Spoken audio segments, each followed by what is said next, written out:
अस्सलाम वालेकुम my YouTube family, कैसे हैं आप सब। उम्मीद करती हूँ आप सब खैरियत से होंगे। आज मैं बनाने लगी हूँ बीफ शामी कबाब। उसके लिए जो चीज़ें दरकार हैं, 2 किलो के करीब मैंने ले लिया है बीफ और इसको मैंने बड़े बड़े पीसेस में ही कट किया हुआ है। 2 किलो जो बीफ है उसमें 1 kg मैंने चने की दाल ले ली है और इसको मैंने तकरीबन 2 से 3 घंटे पहले भिगो के रख लिया था। 1 टेबलस्पून अदरक का पेस्ट, 1 टेबलस्पून लहसुन का पेस्ट, 1 टेबलस्पून इसमें जाएगा साबुत धनिया, 1 टेबलस्पून भर के मैं इसमें यूज़ करूँगी ज़ीरा, 1 टेबलस्पून इसमें जाएगी साबुत काली मिर्च, 8 से 10 मैंने ये ले लिए साबुत लाल मिर्च और इसके अलावा मैंने ले लिए 6 अदद छोटी इलायची, सब्ज़ इलायची।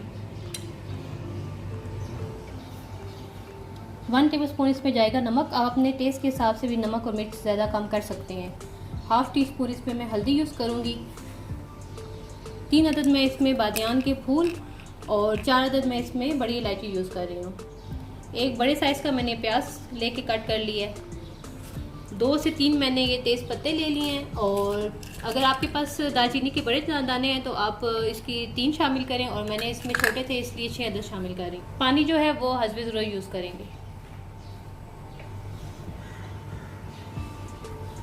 प्रेशर कुकर मैंने ले लिया, इसमें मैं शामिल करूंगी सबसे पहले दाल।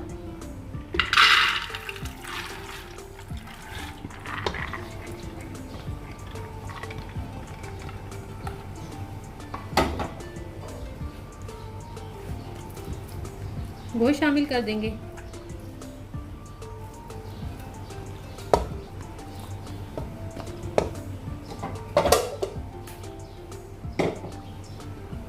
नमक शामिल करूंगी इसमें। लाल साबित मिर्च और इसमें जो है मैं इलायची शामिल करूंगी। काली मिर्च आएगी इसमें, ज़ीरा, साबुत धनिया, खड़े मसाले, हल्दी पाउडर, तेज पत्ते और दालचीनी।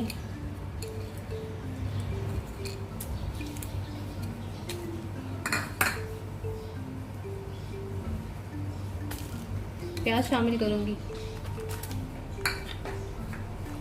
अच्छा, जो अदरक और लहसुन का पेस्ट है वो मैं अभी नहीं डालूंगी, ये मैं बाद में शामिल करूंगी। पानी शामिल कर लेंगे, तकरीबन 1 लीटर के करीब हमने पानी शामिल करना है इसमें।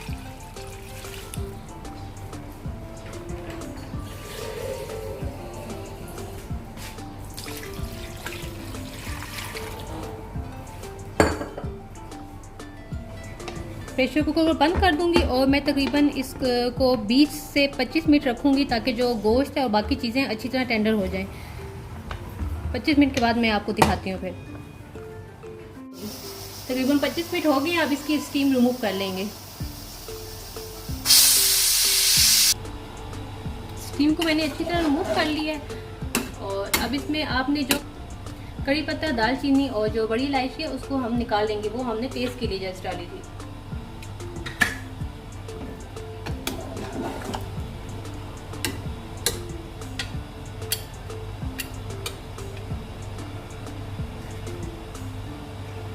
फ्लेम को मैंने दोबारा से ऑन कर लिया। इसमें मैं अदरक का पेस्ट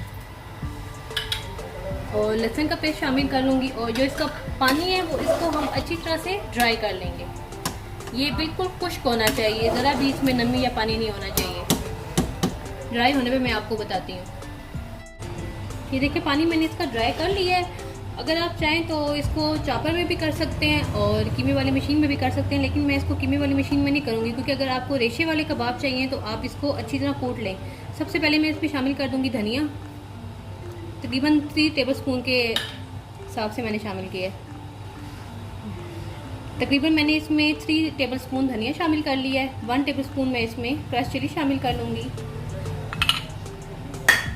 और मैं इसको इसकी मदद से कूट लूँगी।